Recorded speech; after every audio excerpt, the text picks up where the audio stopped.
सूतल छलियै बाबा के हवेलिया, अचके में आबि गेल कहार गे माई। अचके में आबि गेल कहार गे माई।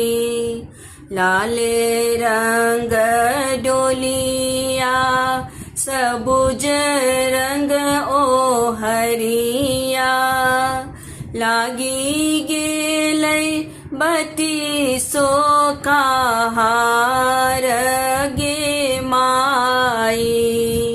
लागी गेलै बत्तीसो कहार गे माई। माए बाप मिली क एक मत केलनी, डोलिया में देलनी बैसाई गे माई। डोलिया में देलनी बैसाई गे माई। लाए दाए निकसल बिजू बन सखिया, जाहि बन माए ने बाप गे माई। जाहि बन माए ने बाप गे माई।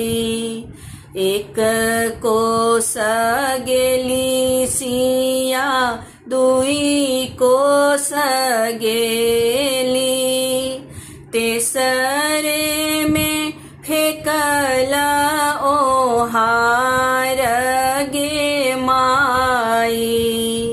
तेसरे में फेकल ओहार गे माई।